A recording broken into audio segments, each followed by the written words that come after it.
Hey, everybody, welcome back to the podcast. Thank you for tuning back in to another episode. Today, we want to do something a little bit different than normal.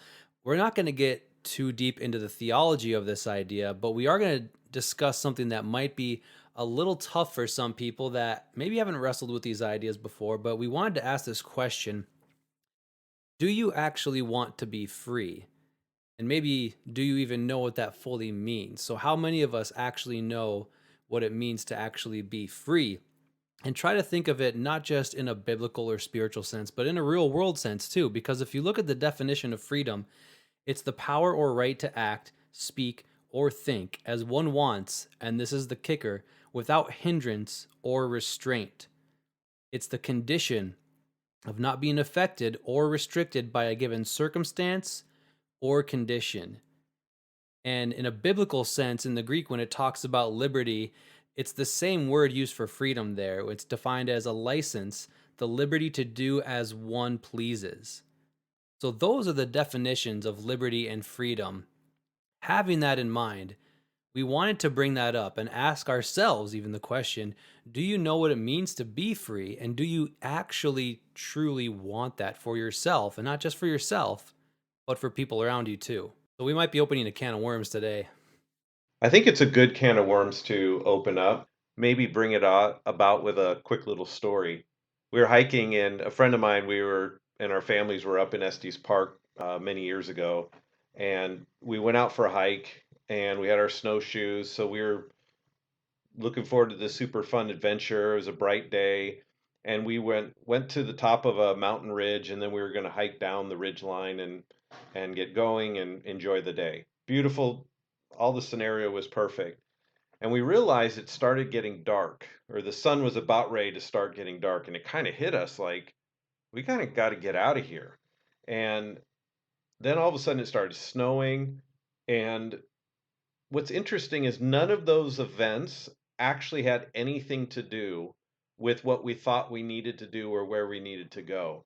But as those events started taking place, we realized we started walking faster and walking faster and walking faster. And if you're out in the cold or it's getting ready to go freezing and you're feeling like you're going to be lost, you really don't want to be all sweaty in your clothes as it starts to freeze because you don't have all the other mechanisms. So kind of catching the fact that I'm starting to get sweat on my face, I realize my emotions are taking over in this moment. So I grab my friend and say, "Hey, we got to stop. Where are we going?" And we realized we started letting our emotions take control of us, and they were driving all of our decisions. And as he started walking faster, I started walking faster, then he started walking faster. And we realized fear and those emotions were actually fueling our activity, and we hadn't even said anything to each other. So when we stopped and took a pause, say, "We got to pause. Where are we at?" It was at that moment we began realizing the picture and the map of where we were.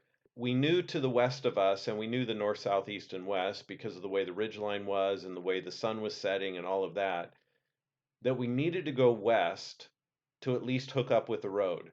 Now, the frustrating part emotionally was that was a big hike up a hill versus a nice, quick run where our emotions could have total control and make us feel like we were doing something effective, which is really the lie about emotions. It gets us going in a way thinking that that's going to actually make us feel right. And so when we paused and we had this moment of this is where we needed to go, and we knew we needed to go up the hill, and we would run into the road eventually if we went that direction. And there was like this the peace and the sense of rest inside that you knew you're making the right decision. But naturally, it was a much harder decision. But there was something invigorating after being kind of in a temporary panic mode, and we got that arrested before it went crazy, and we realized what to do, and our hearts came to rest. We could do this harder challenge, but it actually was harder physically, it was harder mentally, but it was actually easier inside. Like our emotions actually started lining up with the idea that this was the right way, and it became invigorating. So we get to the top of this little crest, and we saw the parking lot of a lodge that was down about a mile south of where we were originally staying. And we got up over, and then we just walked the road and walked back to our place, and we were home for dinner. and it was a cool fireside chat. But let's just step back for a moment. What if we would have let the circumstances that were driving our emotions keep going? What would have happened if we uh, would have just let into that? We would have not been free to make a decision. Our emotions would have eventually gotten caught up. We would have been hot and sweaty. It would have been dark. Nobody would have known where we were. Um, I'm not saying we would necessarily died, but the uncomfortableness of that decision would have been not a fun fireside chat. I wouldn't have wanted to know that we were having a fireside chat later because we let our emotions take control of us. But there was something so freeing and fulfilling to be able to say, no, we're going to go this way, even though our emotions were saying go a different direction. And now we have this great memory. Now we make jokes about the bears were chasing us, and it's this fun adventure memory, and it bonded us. And so my point of that story is there's many points that I've actually pondered over the last week thinking about that story. But the biggest one was the freedom to stop and be calm and make a new decision. And I think there's a real powerful truth in that. Many people get so caught up and live from their emotions that the moment something happens, they're so used to running with their emotions, they almost don't even know how to pull that back. And I know I'm talking about emotions right now, but how does that tie into freedom? Well, to be able to arrest those things and have another sense of confidence and to be able to connect when you're calm, you can hear God. You can hear what to do. But again, the action you're going to take may not look peaceful. It may look opposite. But peace is not about an ease that's surrounding you. Rest is not about everything great around you. Rest and ease is a state wherewith you can actually hear, make a decision, and be in charge of yourself in any situation. And there's something really powerful about that. And I think at the core, that is the beginning of freedom. I think a lot of us are used to emotions being a guiding point. I mean, many of us kind of grew up with that mindset. Well, what are you feeling? Follow your heart, and all these things that were kind of put into us by our culture that if you break it down, it gets to, well, follow what your emotions are. And it kind of removes, in an aspect, it removes this idea of taking a step back, thinking about things logically and reasonably, even if that means the path in front of you is going to be harder. Because how many times do we look for a more difficult path? No one looks for a more difficult path. They look for the path of least resistance. And for some reason we think that's the ideal way to go. So for you guys, what was the difference in that scenario where you decided, okay, this is going to be easier right now, but we need to do this? Well, let me just throw out that word, follow your heart. I absolutely believe in following your true heart, following the God breathed, and that's where we use the term being born again. Clean heart through Jesus Christ gives you that cleansing. And then when we say follow it, then we want to revert back to some a law-based fallen nature where there's evil in your heart and it's always around you, but you can actually take captive. So when I say follow your heart, if you remove your emotions and all of these crazy things that you're acting on and could come to a place of rest and peace and stop for a moment, that is the voice of your heart. And you'll find that the true voice of your heart isn't looking for your own self pleasure. It's actually looking for truth and answers. And so it takes you in a different direction. So I believe in following your heart wholly. I think the problem is we've tied following your heart with the emotional strings that are dragging you all over the place. It's almost like you go into a car dealership and they convince you of why you need to spend an extra 10 grand on something that you don't need. But what are they pulling on? They're not pulling on your heart. They're pulling on your emotional strings that draw you into something. Someone truly following their heart can easily say, "Nope, not interested." It's not a stubbornness, it's actually a freedom because I can say no. I'm not being manipulated and dragged on. So, just to clarify that point from my perspective, following your heart is actually is based in a sense of truth.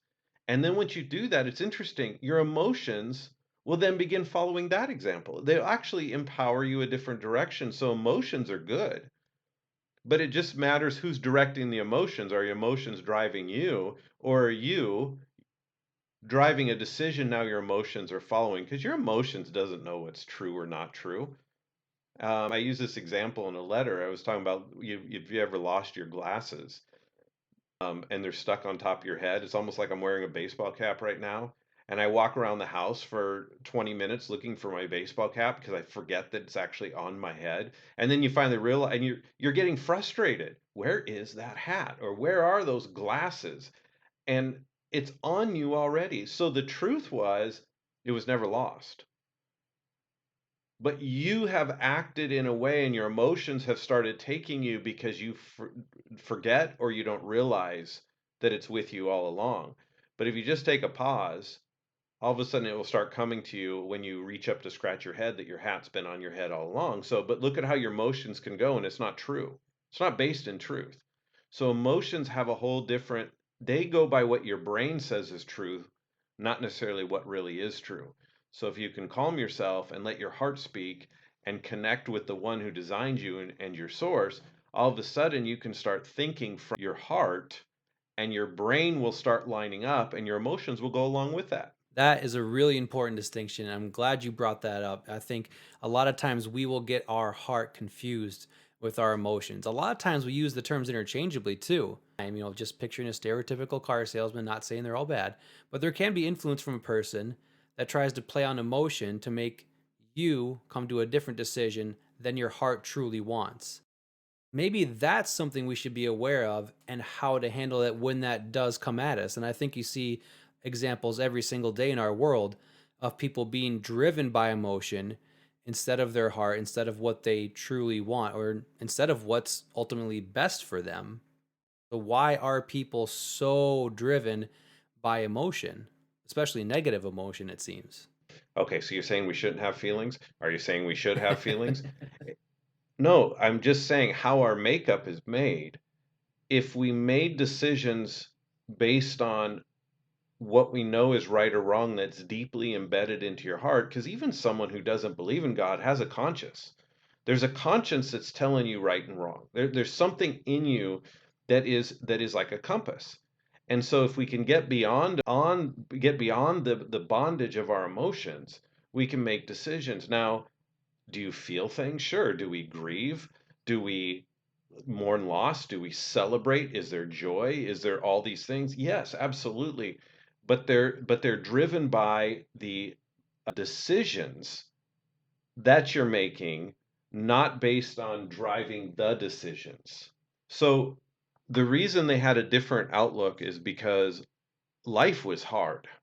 There wasn't a lot of bonus things. There wasn't a lot of benefit during World War II. Life was not easy. So they had to learn to come together to make decisions that sometimes you made decisions whether you felt like it or you didn't feel like it because it had to do with survival, it had to do with your neighbor, it had to do with protecting things, it had to do with the basic elements of life. So therefore, it was great if you could have a happy moment, but they weren't determining what they were going to do in life of whether they're going to have a happy moment or not. Now, that can create a different set of problems. And again, the point isn't so you're saying I shouldn't be happy. Well, actually, Christianity never promised happiness. It promised joy. It promised Mm. peace. It promised strength. It promised hope. It promised those things. Now, in that journey, will you have happiness? Yes, you will. There will be a sense of happiness, but it's not measured based on the circumstances. And sometimes circumstances could be great, and sometimes circumstances could be bad. But if you could be stable within the true inner joy, peace, hope, then all of a sudden you can make decisions around you that will affect those things.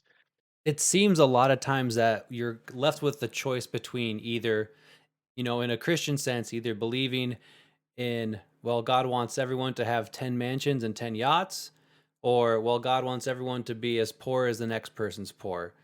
And both of those, like you just said, you're still not free in who and what you are. You're either bound by your wealth or you're bound by your poverty. You're not free. A free person can live in wealth or in poverty. As Paul mentioned, he learned to get by, and it's not this thing of don't have dreams, don't have aspirations, just be content with whatever you have. I mean, there's a context to that, sure, but even then, if it's not driven by a a freedom and a passion from who you are, then you're just locked into whatever's next to you or whatever environment you're in. Because as you mentioned a little bit before, and I wanted to kind of see if you could explain this a little bit more, we are promised peace. We're not promised that things would be easy. And a lot of times I think we mistake the two. I know I have for, in a lot of situations. We think if I'm at peace, that means things can't be too difficult because if things are really difficult, I'm obviously not in a peaceful, quiet, by the babbling brook, by the still waters, restoring my soul. That's peace. But if something's very difficult, that's the opposite of peace. So how do we kind of differentiate between peace and ease? Well, really what you described was restoring.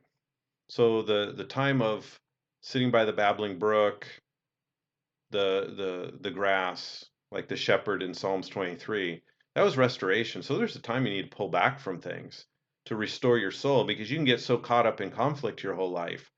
You actually don't live free either. You're almost addicted to the conflict. And anything that goes outside when there isn't a conflict, you're almost antagonistic towards it because you've had to live hard. I think in this, as we're discussing, here's the bottom line in all this. You have to remove what's going on around you in order to get to the core so you can deal with what's going on around you. And I think that is what's critical. You can be happy in horrible situations. You could be unhappy in great situations. So again, those are emotional responses. If you're secure inside and you're at peace inside, you can have happiness. And again, I think it's critical in people. There's something to move forward to that we are designed to grow. If you remember in the Garden of Eden before the fall, God tells Adam and Eve that there's these three rivers that run out, and there's gold and jewels, and there's treasures at the end of those rivers. In other words, go pursue them. He wasn't saying go pursue them for wrong reasons, but there's something of a sense of adventure. There's a sense of growing. I mean, you don't plant a mango tree and it grows one branch and it's done. I mean, it grows. The whole thing is designed to grow. We're designed to grow. We're designed to enlarge. We're designed to produce. I don't mean like in a productivity, like I'm supposed to produce X amount of widgets at the end of the day. I mean, that could be part of it. I'm just talking about you're designed to grow and to enlarge and to expand and to do that. That's built into our DNA. So I'm not referring to not having a challenge and not having a sense of competition. We're dealing with what's going on in a person or why they don't accept freedom. And when they don't accept it, they begin trying to shape the environments to fit what they think they need in order to be free. And that's slavery all by itself. That brings up an interesting question in my head. So, to go back to the definitions of freedom, do you have to exercise those aspects in order to be free? So, in other words, if you're free to speak and think and act as one wants without hindrance or restraint, does the exercise of that freedom determine whether or not you are actually free? Because in our world today, we see every aspect of this and every counter aspect of this where people feel that they are being restricted from freedoms because of X, Y, or Z, and people feeling that they need to do X, Y, or Z in order to show that they are free. So, how does having freedom, if we truly have it, how does that, I guess, come to terms with a world where sometimes acting in freedom is going to have consequences or results that are difficult to deal with or make other people feel like you're imposing on their perspective or what they think is right and wrong and should be okay for a free person to do? What is key in all of this is a free person has a sense of ownership. And when they have a sense of ownership, they no longer have to concern themselves with self preservation. And when they can get beyond that and there's a sense of security and ownership, they will begin doing things to benefit other people around them and they can begin offering themselves. And when someone is free to actually offer themselves, that's where innovation comes in. That's where creativity comes in. That's where all of those things that actually make the world more convenient and more and better comes from that. That is at the critical point. And so going back to that journey through the woods is as we are going down and I'm thinking about all this, I started becoming frustrated because things were getting out of my control. But when we paused, I realized things weren't out of control, but I was going down a journey that was taking me out of control. And it was affecting, we were getting frustrated with each other. But when we just paused, we could gather the control back, we could take ownership of our decision, so we were able to easily get out. So even when we talk about sin, a lot of times when people want to talk about all the different commands and all the different options, and we like to spend time defining what sin is and what sin is not. But if you really look at even in the under the law, what was the thing that held the law together? Love God, love your neighbor. If those were a part of your heart, there was no option for this. Like you weren't going to become full of malice. So if you really look at it, sin is an emotional response of something you don't have, so you want to take it from somebody else. Almost everything hinges on that. I want, so I'm going to take. Versus I have, so I'm going to give. Once you have, that cycle is broken. So when we look at that from that point, it really is a balance between maliciousness or benevolence. Those are the real two wars. How do you get someone to be benevolent or loving? They have to become secure and loved. How do you get someone to be malice? You withdraw that from them, so they're going to try to get it. And those are the two cycles. That's why in the last podcast we were talking about conformity over unity. Conformity is really from a malicious intent. I don't have, so I'm going to change this world to fit what I think it should be, versus I have, so I'll offer myself to lift up those around me so we can be free. And there's two different cycles to that. So, in a sense, do you think people can't truly be free without that aspect of love? And like you mentioned before, without this aspect of having a new heart, because on one hand, you're not truly free if you're being driven by malice or anger or hatred or being driven by sin. You're not free to do what you please. You are being driven. That's why the Bible says that we were slaves to sin. You weren't free in sin. You were a slave to something. You were in bondage to it, so it was driving you.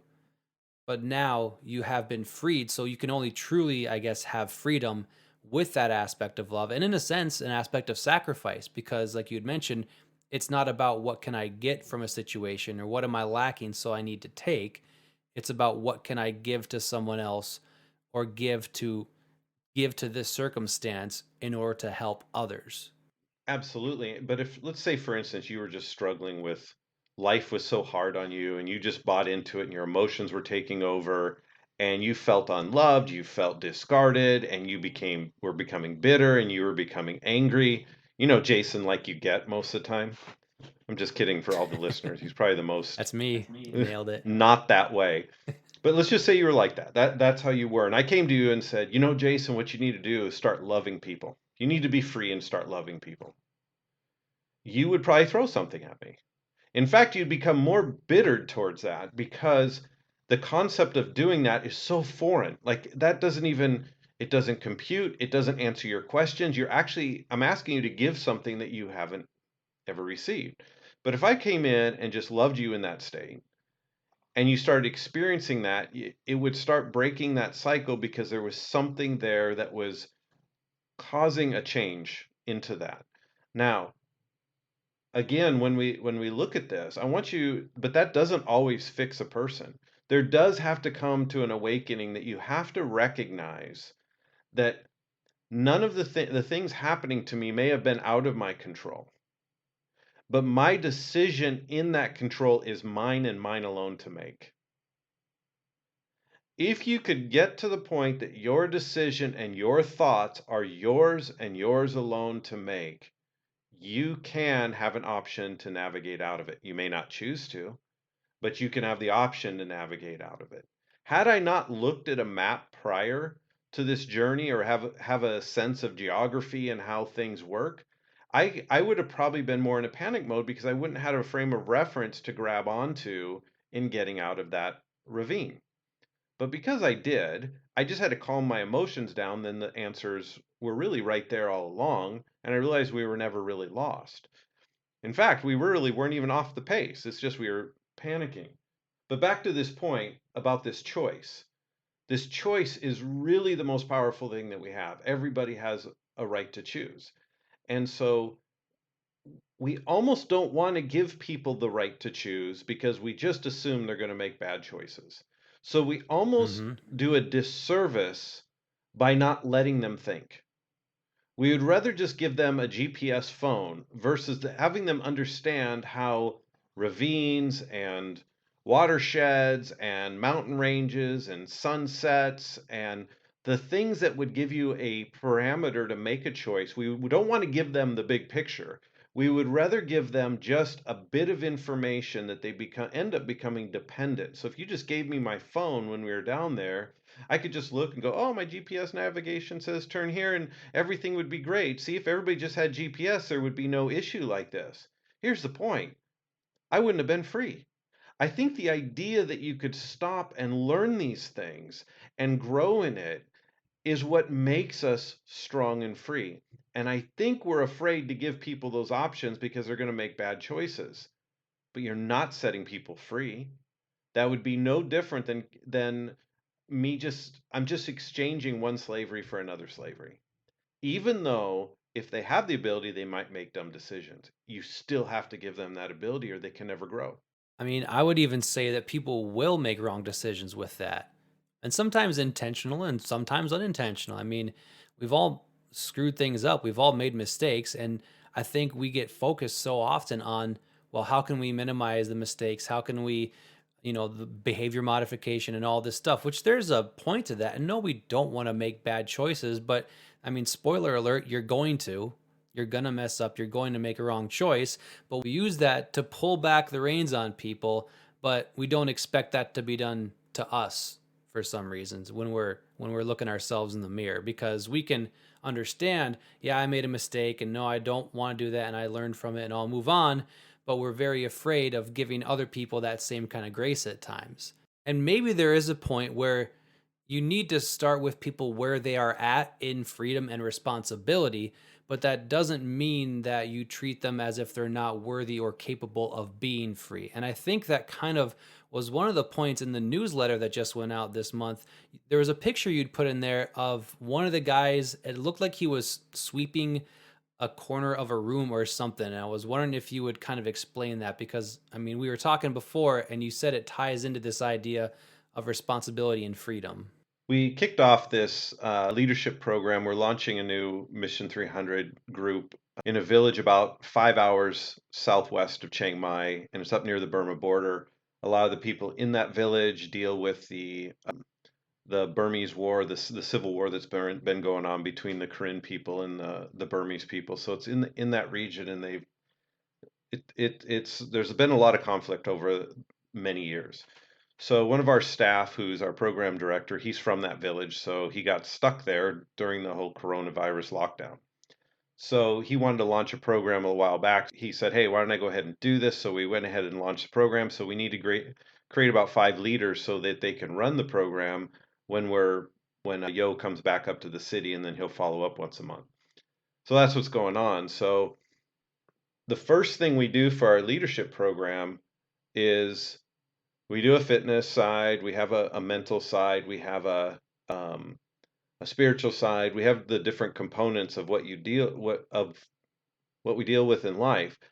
And so, in order to develop leadership, the first thing you have to do is you have to give them ownership. If you expect someone to be responsible or to be accountable to something, the idea first has to be they own something. If they have no ownership of their decision or whatever you've given them to do, you cannot hold them accountable. They can work for you, you can demand things from them, but you have to give them something if you want them to be accountable, to be responsible, and to own it. Well, that we start that process very simply is no matter where you are in life, no matter what your circumstances are, no matter what you have, you can own something. And so we start out each week they get a harder challenge and it goes up and up. So we make it a competitive game a little bit, but they're learning this process. So they have to do so many squats, they have to do so much of a run, they have to do so many push-ups, they have some writing they have to do of just telling their thoughts and learning how to communicate their ideas. They have some books they have to read, not necessarily to read for information, but for background knowledge of stories of people that have had victory in their life, even though it didn't look like they could. And when you go into this village, if you're coming from a Western mindset and you go to the village, you're like, oh, wow, no wonder you guys have back problems. You sleep on a wood floor with a draft up from below. I mean, you can look at a scenario and go, "Oh, this is why you guys have problems." When you talk to them, they love living there. They don't see they have problems until someone tells them that they have a problem. And it's very interesting. So that's just a little side note for those when we're trying to help other people. Don't look at what you think they're having a problem with. Why don't you ask the question? Because the thing we think they need really is more of our own comforts of what would make us feel good, not necessarily what Yeah. would make them feel good. And in fact, most of them come and work in the city, but they love going back home to spend time at home because that's home. That's where things are normal to them.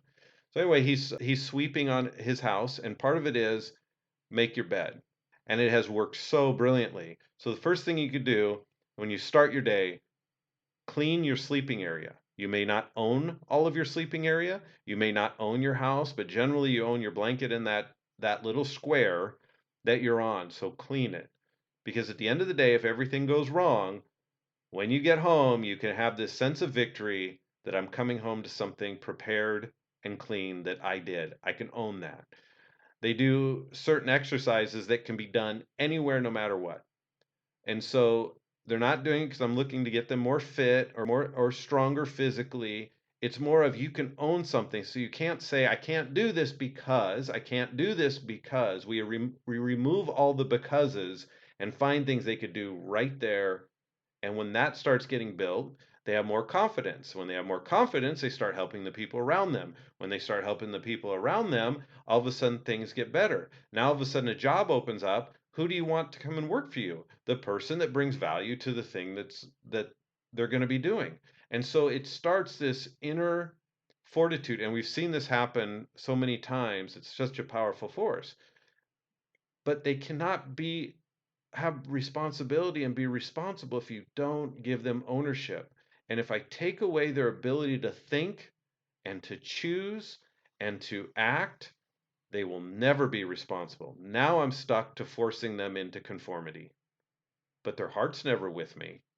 Their heart's always somewhere else. But this is something they're choosing to do. They do not have to do it, and they want to. And I find the harder we make it, the more they want to. Why? Because something in them is building. It's not about hard stuff makes you better. It's what you do with the hard stuff that you find something in you that is stronger, more peaceful, more resilient, and all of a sudden you become like, wow, I can handle anything. It's just like the Navy SEALs. Many of them will say they're in hard situations or on a hard mission. They could, even when it's as hard as it is, they could look back and go, but it wasn't like Hell Week. They do things to train in hardness so when they're in real life hard situations, they can process, they can think. Guess what? They are free to decide, even though the environment isn't freeing, but they're free. And so we use kind of the same principle. So how do we kind of take that concept and apply it to what's going on for everyone right now? So in some areas, I mean, this is what I feel most people are kind of feeling like. In some areas, I feel free. In other areas, I don't feel free.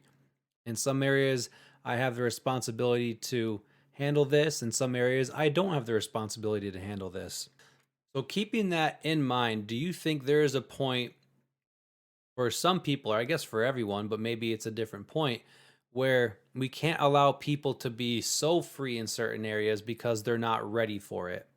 Or we can't allow people to have responsibility over certain things, even as it pertains to themselves, because they're just not ready for it. Maybe you could define what do you mean not ready for it? Like, can you give an example of that? Well, one good example that I've seen floating around in certain circles is education for kids or for people in general through high school. There are some people that believe that parents are not wise enough and responsible enough to decide how their kids should be educated, where they should be educated, that needs to be left up to different organizations, to the government. And so we don't even have to get in super deep into the specifics of that example, but there's a case made that, every parent can't be responsible enough for their kids' education. They don't know enough about education, so that needs to be the government's job and responsibility. So are we, in a sense, if that's the conclusion, are there certain areas that people shouldn't be free and people shouldn't have responsibility over themselves because they're not adequate to handle it? Well, not to really hit a fiery topic, but isn't that what plantation owners thought of their slaves, that they were a bunch of children, that they didn't have the capacity to think without them? Isn't that the same argument that was used? Isn't that the thing that justified them in treating another human being as a lower class animal?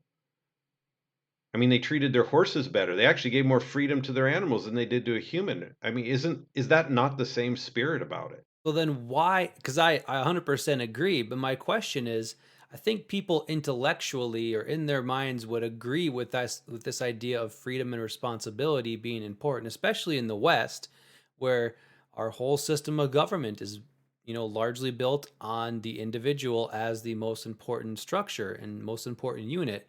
So then why do people have such a habit of outsourcing their freedom and responsibility?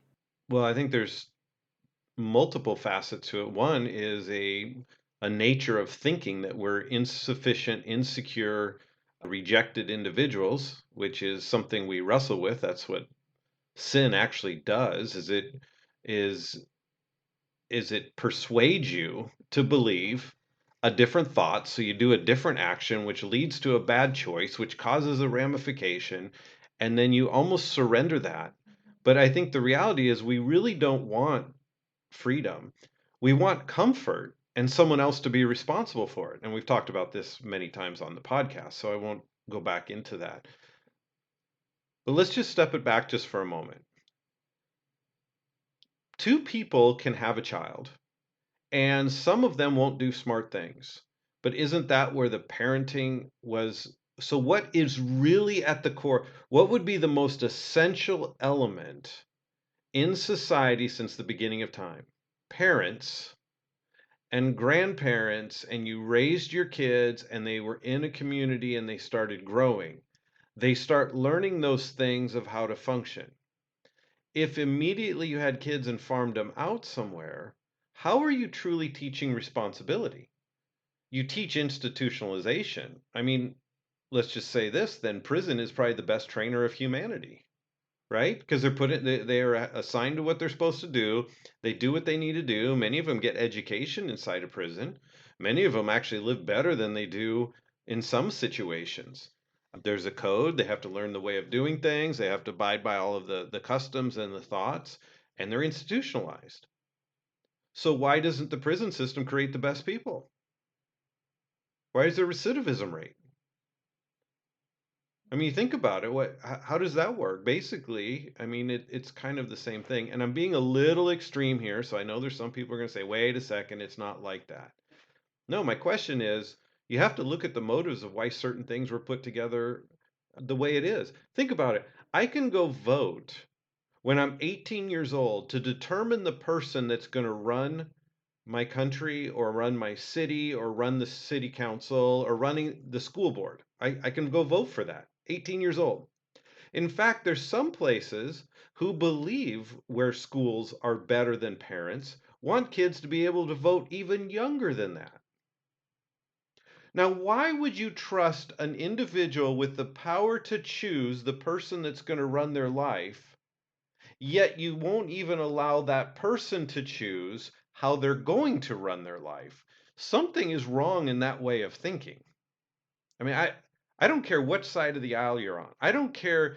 we have to start thinking logically and learning how to think, so then we can have healthy discussions and debates of policy and process that we can disagree on. But there has to be some foundational elements that exist in order to make those decisions. And it's gone throughout all of history. We're digressing a little bit, but I think it's a good point that you're making. Well, no, I think that that proves the original point of freedom and responsibility here because and as we've said in multiple episodes, the principles we're establishing here, it's not to say you need to make this decision. So even in this education example, I'm not saying you have to homeschool your kids or send them to private school or send them to public school. What I'm saying is that I don't think we've been taught how to think about this and make a decision from freedom. We're just taught to accept it and do it this way because that's the way it needs to be done because these people that are above you say you need to do it that way. And so, on one hand, if that's the reason you're making a decision, that's a very, very unstable starting point. But if you make the decision based on freedom and you look at your situation and your circumstance and say, you know what, for myself, for my kids, for my family, this is the best route for us. It's best to send them to this school or it's best to homeschool. You're now making a decision as a free person taking responsibility for it. And there is a huge difference in that. But I think that needs to be the thing where we all look ourselves in the mirror and say, am I thinking about this myself?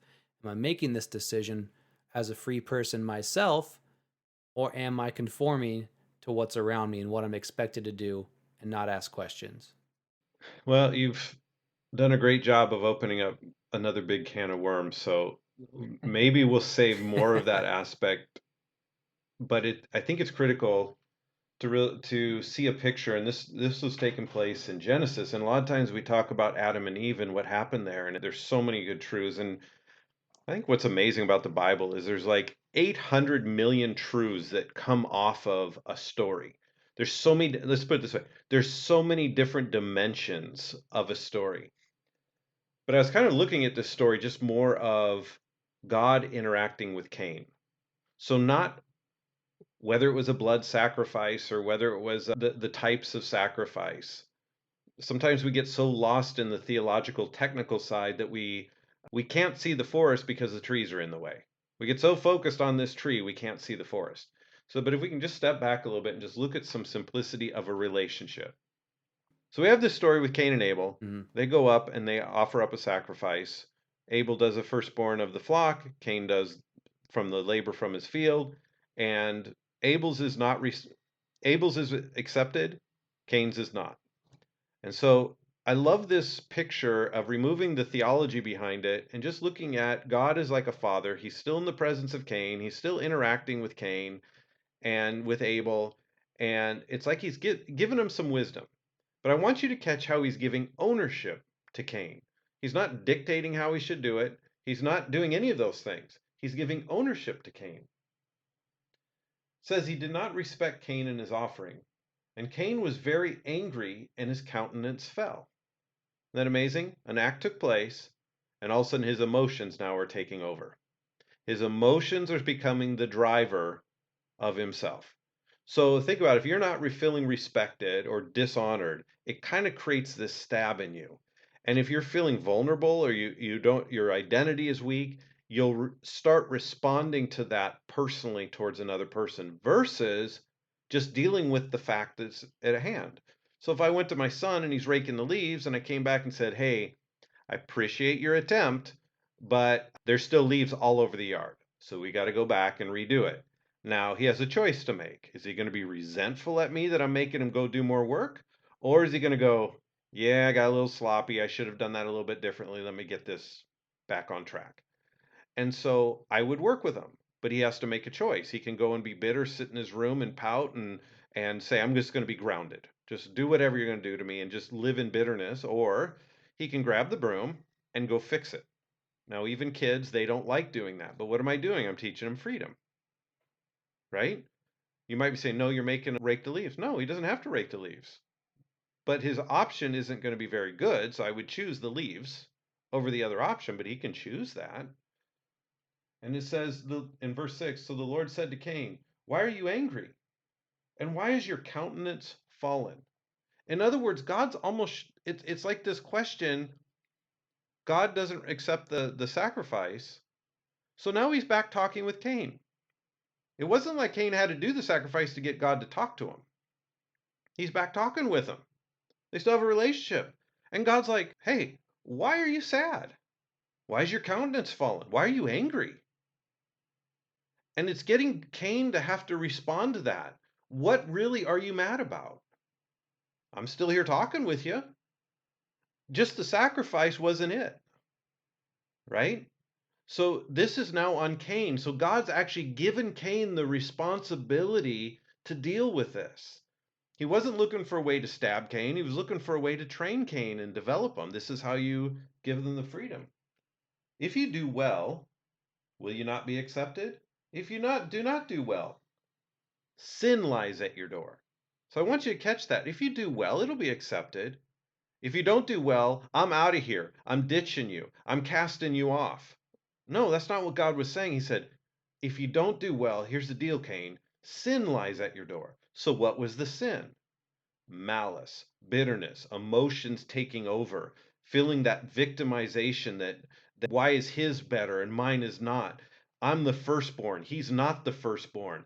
I should be honored. I should be respected. I should have these things. I worked hard at what I did, and you're not appreciating my effort towards you. And obviously, God is dealing with another motive at Cain, but keep in mind, he's giving ownership to Cain. And he's not ditching Cain.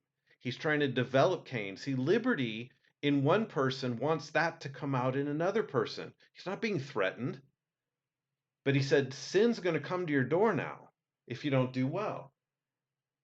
And I thought this was very interesting.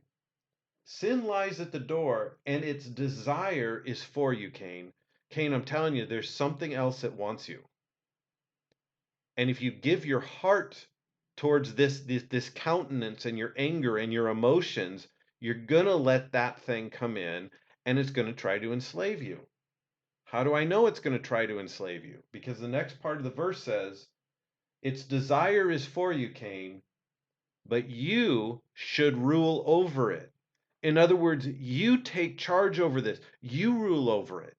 If you notice, God is there again trying to teach responsibility, trying to give them ownership of this. He's not saying, oh, Cain, if you don't do this, I'm going to blacklist you. Or don't worry, Cain, it's my responsibility to get rid of this thing. No, Cain, here's the deal.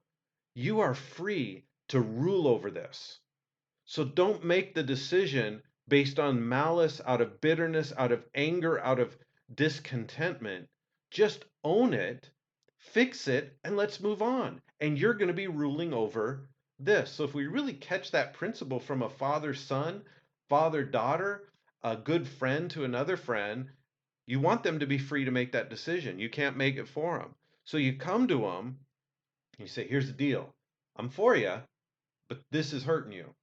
And this is at your door. But the biggest issue here is the emotions taking over from the circumstances. Don't be a victim. You're the ruler. Don't be the victim. You're the ruler. Don't be the victim. You're the ruler. You take charge of those emotions. And when you take charge of those emotions, you'll make a new decision. You'll go a different direction. And guess what? You'll feel confident. You'll feel empowered. You'll feel invigorated. All these new things will come. And I think this is a great picture. And I know there's so much to that story, but we miss that relational piece that's in it. Cain was free to choose. Now, the choice he made was end up killing Abel. And even in that, God said, I won't let someone else kill you. At some point, Cain was saying, it's not my fault. It's not my fault. It was Abel. Abel did this to me. Had Abel not offered the better one, as if God was comparing Cain and Abel. He wasn't comparing two people's sacrifices. He was comparing Cain's sacrifice to Cain and Abel's sacrifice to Abel. And the moment we become responsible, we don't measure ourselves to someone else. We measure ourselves to ourselves. And that's when growth can start happening. And so I think it's very interesting how you kind of can see how Cain's interpreting this, but you're seeing how God's interpreting this. But guess what? All the freedom and liberty was given to Cain. And that's Yeah, it produced something that wasn't good, but God doesn't rob us. He wants us to grow in responsibility because he wants us free. He doesn't want us slaves. And so often we hear that story and we'll either put ourselves in the shoes of Abel or in the shoes of Cain. But I think there's a real big aspect we miss where when we are thinking about how to influence people, how to spread freedom and responsibility, we're actually in the shoes of God in this story. Now, I'm not saying that you're God, don't take this a weird way, but how he is trying to walk with Cain through this. And like you said, give him responsibility. It's not our role to dictate to people or try to force them into doing the right thing.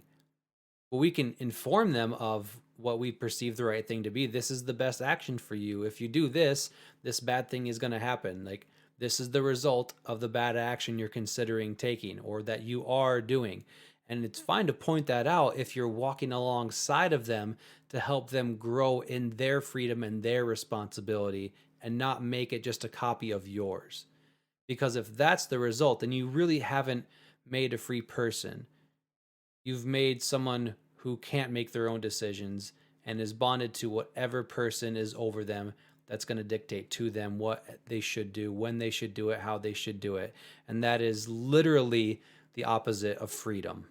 When you break this down, I talked about the personal ownership breeds responsibility. And the reason responsibility gets a bad rap is because people are responsible things, or we hold people responsible for things, but that we really didn't give them power over the thing. We Right. gave them a very minimal thing. For God to come and say, hey, sin lies at your door, do this, you're responsible. But God didn't stop there. He says, Cain, you can rule over this. You rule over it. You have the power over it. You have control over it. In other words, God's saying, I don't even need to take control here. You have the power. So you cannot make someone responsible without them having the power to make the decision. And a lot of times we want to hold people responsible, but we don't want to actually give them the power to make the decision. We give them a task to do, and they come in, and then we want to hold them responsible for not doing the task right, but we didn't give them all the tools and the authority to actually make that decision, because if I do that, I'm going to take a risk to myself. So really, isn't the bigger picture that we can see in God's nature here? He so entrusted and loved Cain that he was willing to take the risk and give him the power to make the decision. Now, he made a wrong one, but you can't set people free if you don't give them the power to do it. So he came to do that. Even today, people could choose whatever they want to choose. In Right. order for relationship and true humanity to work together in freedom, you have to give people the permission to make choices that you don't agree with or you know that's going to hurt them. But you got to show them that they have the power and the authority to make a different decision. You have to show them those things. God was showing Cain what's coming after him, and you can rule over this. So they listen to the first question. Why has your countenance fallen? It's because he lost confidence in what he was. And he became angry at someone else because he didn't feel he measured to that thing. This is the heart of malice. And now what you're going to want to do is get everyone to conform to your way, or you'll run. But it's not going to be your fault. It's going to be everybody else's fault. I'm not responsible. That's not on me.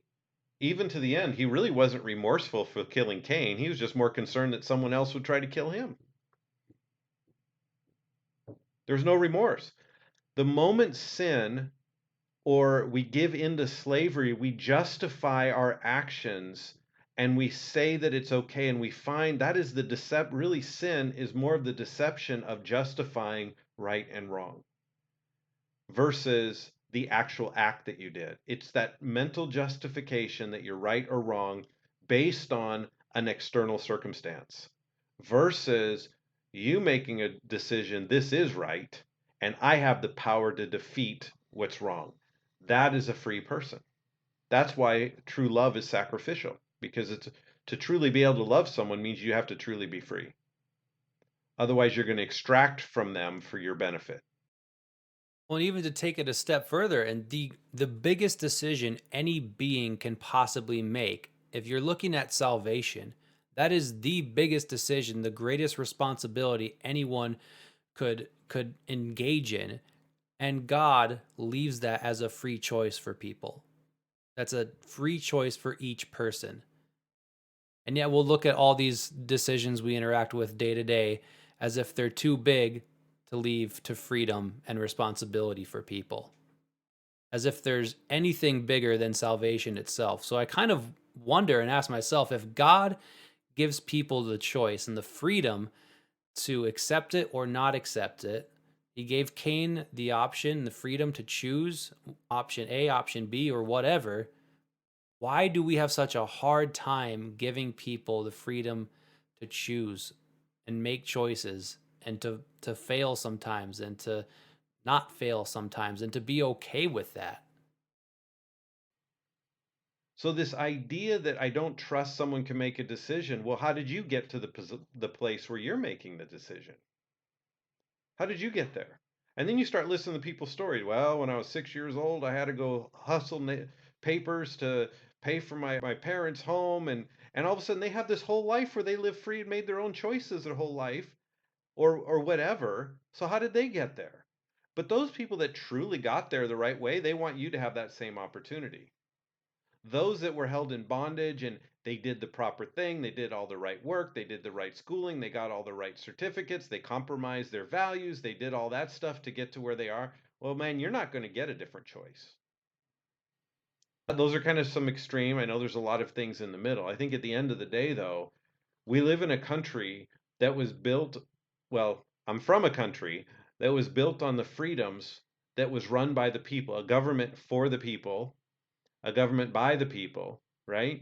So the individual. But how do you control a population? How do you control it? And I think that's the bigger issue is why do we want to control it?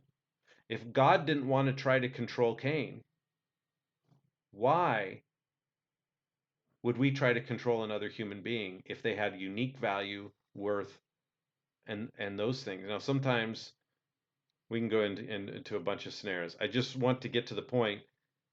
If we train people to be free and make their own choices, even if they disagree with us, we actually are building a united people. They can unite.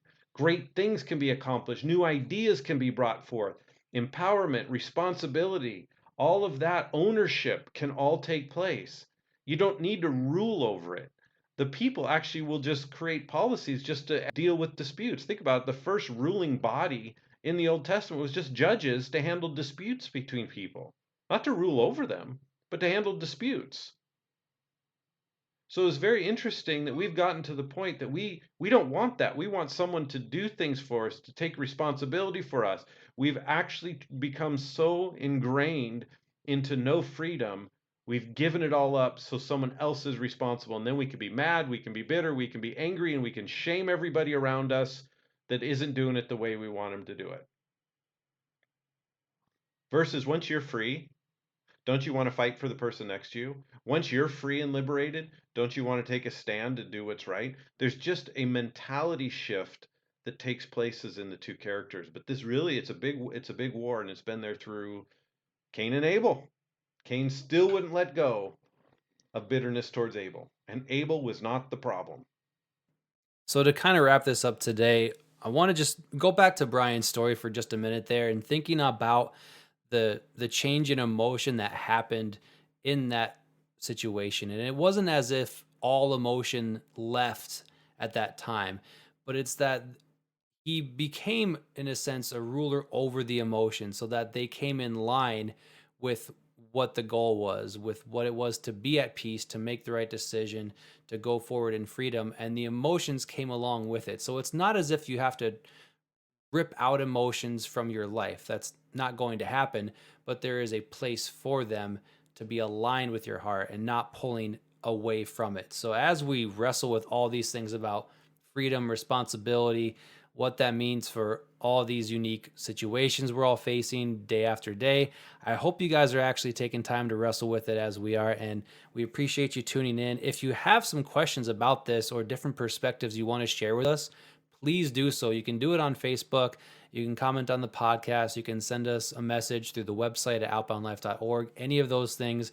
We love hearing from you guys. And so we appreciate you, and we'll be back next week.